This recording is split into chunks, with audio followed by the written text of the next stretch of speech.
Okay, how's everybody doing? Good to be back. Good to come back off of a really impressive showing by our kids and a big road win for our program.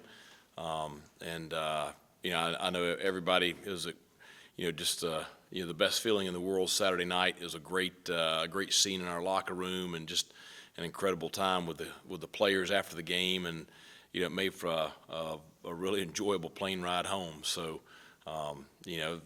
the food tastes better today. The sun is brighter, and the air is a little more fresh, and so it's winning helps a lot of things. So excited to get a big road win over a very, very good opponent in a very challenging atmosphere and situation. Should be a win we can build on, and looking forward to being back at home this weekend in front of a home crowd in Daddy Ficklin Stadium, expecting a large crowd, and excited about the matchup with Charleston Southern. So, questions?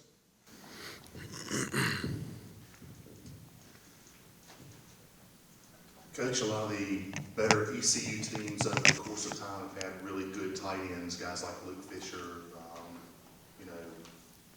Crumpler, Richards, and now you got a guy in Shane Calhoun that's really making some noise and looking the part. Talk about what that's done for your offense. Well, I mean, I said it during preseason camp. I really like our room there. It's one that we've worked very hard to build over the last couple of years. So it's something that's important in our offense, and it was, there wasn't anything there, really positionally when we got here. So, Shane, I said during preseason camp, I think he's got a chance to be, really special because he can do everything. He hadn't been healthy here early in the season, so really last week's probably the first time he's been at full speed, and I think that showed. I think that some of the matchups that we got Saturday night, and then Donnie did a good job of putting us in situations, and Holton and Shane executed to where we could take advantage of those matchups. But I like the other guys in that room too. I thought Zach Bird had a solid game blocking. Aaron Jarman was in there a good bit, special teams and blocking, and Ryan Jones continues to develop there too. So I think we've got a really good room right there. Coach, I know there are a lot of critics on Holton after the first couple of games, but you stood strong in your support of him. Can you give us your analysis of his growth 3 games into the season, where you see him developing now with this first part of the season completed? Well, I mean, I think obviously you saw, a subpar performance against South Carolina. He'll tell you that. And I thought you saw a really good performance the other night. And, the thing is, I watch film every day, multiple hours, and watch practice every day, and spend a lot of time evaluating every piece of this program. And so I promise you, we're going to put the guys on the field that give us the best chance to be successful in every position. And it's a deal where it's an open competition everywhere across the board, every day, every week. It's the reason you see guys playing. It's the reason you see Elijah Morris last year getting the opportunity he got. It's the reason you see, guys making plays that maybe hadn't been on the field. The guys are going to be on the field to give us the best chance to win. And I believe in Holton. I know what he can do. Watch him in practice. It was good to see him go out and play. I thought he was very confident and very loose, and I thought he was very determined last week, and I think he went out and he played very, very well. I mean, his decision-making was good. I thought did a good job with his accuracy. I thought he did a good job against a lot of pressure of not putting the ball at risk. We had one ball on the ground, and it's just he needed to tuck that one a little bit faster. But, he had some pressure the other night, and I thought he played very, very well. So he was a big reason we won the ball game. Coach, you guys have had some valiant comeback attempts in games similar to that, but to actually take the lead and make the play to close it out in a tough environment against a good team, what does that do for this team's confidence and kind of their development going forward? Well, I think it's the piece of learning how to win, and we've been talking about it since I got here. And you look at some of the close losses we've had, and last year you had some heartbreakers. So I think it was good to be in that situation where, the kids throughout the fourth quarter didn't flinch, and especially, after getting the touchdown, going out there for the onside kick. I thought we had confidence in the huddle for the onside kick. I thought we had, just incredible execution And that's a tough deal too. I mean, it's different doing it out there on the practice field, getting ready for it, and all of a sudden doing it in a full stadium when everything's on the line. And that's a lot of adrenaline, pressure, and to be able to execute it the way we did, I think that's very impressive by Owen and the onside kick team. But then when we got the ball back right there, 2:25 to go, 3 timeouts, I mean, you look in the huddle and there wasn't doubt. I mean, there was confidence in the huddle. And I think that goes a long way from the first year when I was sitting in the huddle against Cincinnati and there was hope. And I just think that's maturity. I think that's growth. I think that's part of the process with the program, with mental toughness and unity and team-minded, team mindset and supporting each other. And that's what I saw the other night on the sidelines during that fourth quarter. And so it's huge to win that game. And what you hope is it continues to give you that confidence, in future games, because I told the players at the beginning of the year, it's just like South Carolina, a week and a half ago, you're going to be in close ball games. We're going to be in a bunch of ball games where it comes down to the final possession. And so, being able to close those out is going to be the key to, our success this year. Just what do you kind of going on that? What do you think of the timing of this win? And I know it's every single week, and you can't get too far down the road, but right. The next 2 at home, so you come right. off the road win, the next 2 here, you could get a 3-game win streak, that type of thing. The timing of building momentum at this point in the season the opportunity is there at least. What do you think about that? Well, you kicked yourself coming out of the one 2 weeks ago or a week and a half ago, because you had a shot right there at the end. So you needed this one, and it's I think the timing is it's what we had to have. It would really put you behind the 8 ball if you'd have dropped that one the other night. Winning it, gives you a lot of momentum going into this home game against Charleston Southern. So, I think it's a huge win for our program, and you did it against a quality opponent who had blown out 2 teams coming into that game. You did it against a program that has, they have won for the past, 8-10 years consistently. 7-win team last year, picked to win Conference USA this year, at their place. A lot of stuff going against you. I mean, you didn't go in there and beat just, some slouch. You beat a quality team, and you beat them, playing your freaking tails off. And so I just think there's a lot that can come out of that positively for the program. Coach, going back to the onside kick, afterwards you said we got the look we wanted. With 3 Right. timeouts, if you didn't get that look, was the plan to kick deep then?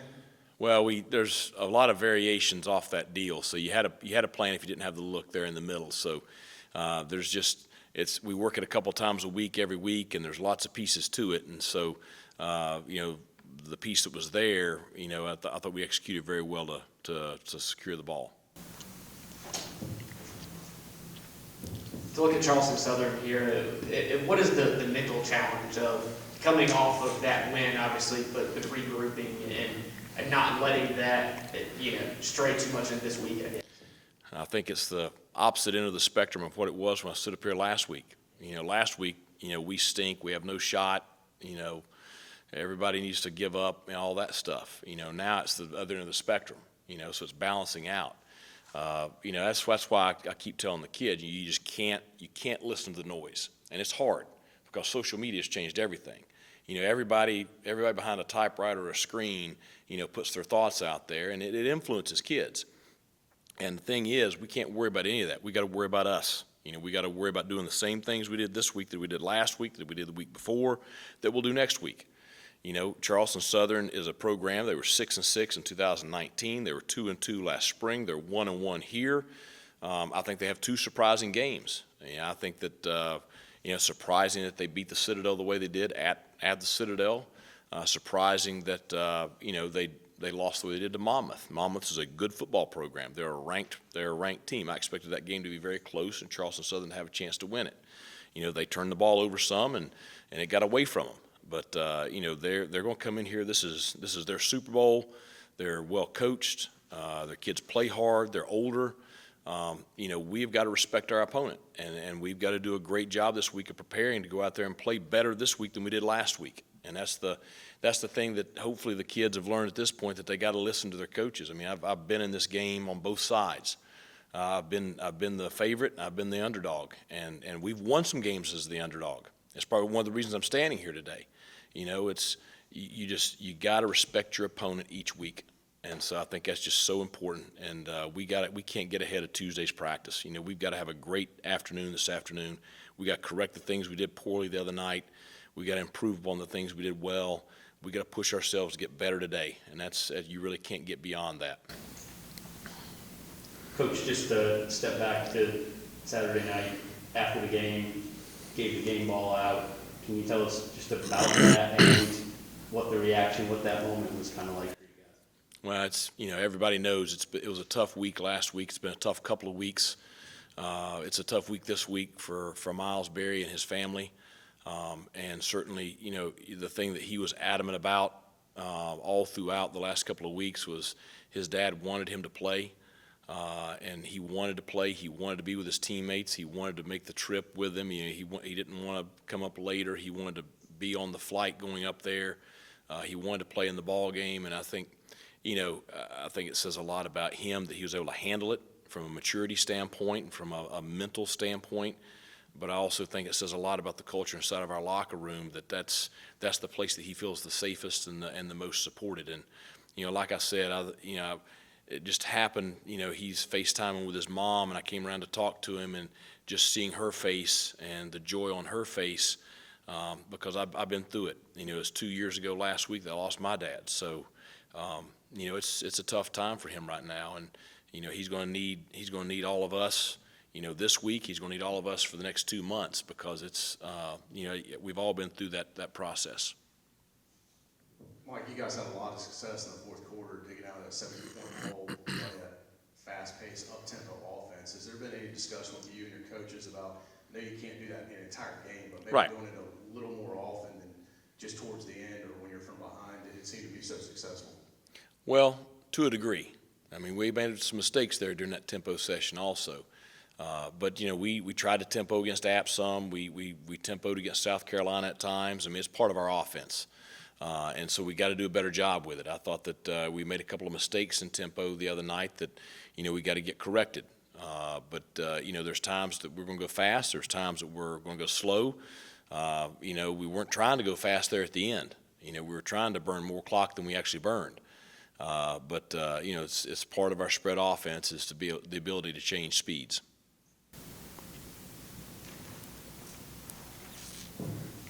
No, I talked about Shane, but Audie had some huge catches as Yeah. well, and I know he's put in a ton of work. So Yep. how important was it for him, and how good for him to have kind of that in-game success in a crucial moment?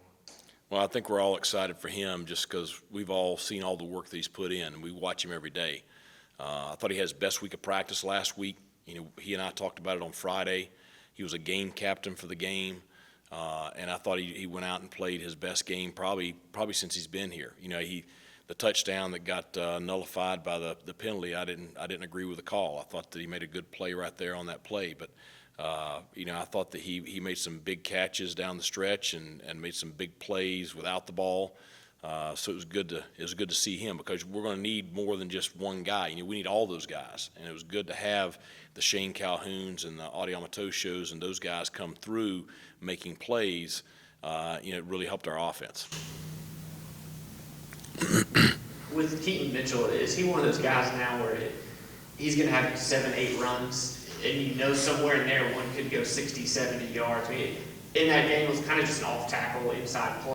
All of a sudden It was inside. It was basic inside zones. What it was. I mean, it's, he set the linebacker up. The linebacker rocked back a little bit, and the guard was able to overtake his outside shoulder, and all of a sudden there was a crease there, and he hit it. I mean, we talked about it during preseason camp, because we watched out there on the practice field. Every time he touches the ball, he has a chance to hit a home run, and it's. I thought that he and Rajay both played their best games the other night. I think they're both improving. I think that, we gave them a little more space the other night, both in the run game and the pass game. So, we want to continue to get those guys in situations where they're in space with the football.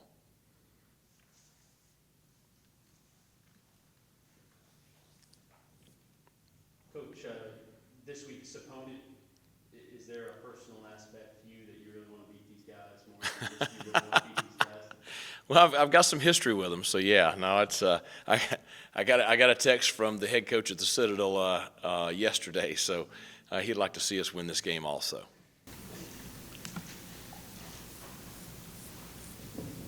The hit on CJ on the sidelines, it made it look like targeting on review. Any idea why that wasn't looked at from when you watched the film? What did you think? Well, it was reviewed, and I was venting my opinion pretty strongly as I walked over to check on CJ. I mean, I thought, no doubt it should have been a flag. There should have been something. If not targeting, then unnecessary roughness. You know, as the ball was beyond him, you know, he's a defenseless player. I mean, at that point, it is a penalty. You know, we all make mistakes. They missed it. So they did say on the review, though, and I talked to the director of officials, that it would not classify as targeting, and that's, you know, they're the pros with that stuff. So that's, you know, they'll make those calls. But you know, I thought it should have been a flag. I guess we can ask Coach Harold tomorrow, but a game like that that's so high scoring in a shootout, you give up 647 yards of offense, but win the game. How do you take pride in you know, winning a game like that, despite there being maybe some ugly numbers on the other side? You forced 3 big turnovers. You probably should have had 6. I mean, really and truly. I mean, we dropped 3 interceptions, and we got to make those plays. But you made the play that counted, and that was the interception at the end to win the ball game. So, you know, the days are long gone. I mean, I can remember back, you know, at Lenore Ryan, you know, our defense one year gave up like 200 and some yards of offense a game. You know, those days are gone, you know, with the spread offense and the rules and the stuff. And now it's turnovers and stops, you know, getting turnovers and getting stops, winning in the red zone. And, you know, yeah, there's lots of things we need to do better this week. You know, I didn't think we did a great job triggering last week. We'd done a phenomenal job the week before against South Carolina. I thought we missed some tackles. We misfit some stuff. You know, we did a poor job at times with some things. Now, Marshall had a lot to do with that. I mean, that tailback was better than we give him credit going into the game. I think he's really good. The quarterback we knew was good. He's really good. You know, those receivers, number 11, the tight end, they're good players. So they had a lot to do with that. But we can definitely play better defensively. But, you know, it's just the game has changed to a degree. It's still about you got to play defense, but it's just how you play it. I mean, the play that Tegan Wilk made on the receiver going into the end zone, punching the ball out, what a great play. And, you know, Jaquan recovered that one. Malik's pick on the post ball down the middle of the field. You know, 2 plays later, Keaton hits the home run, 88-yarder. What a big play right there. And then, of course, the one at the end with Jaquan, you know, in a coverage that we work a lot every week, because you get down there inside the 15-yard line, you know, that's where you got to make your money. And he made the play. Anything else for Coach? All right. Thanks a lot, guys. See you Saturday.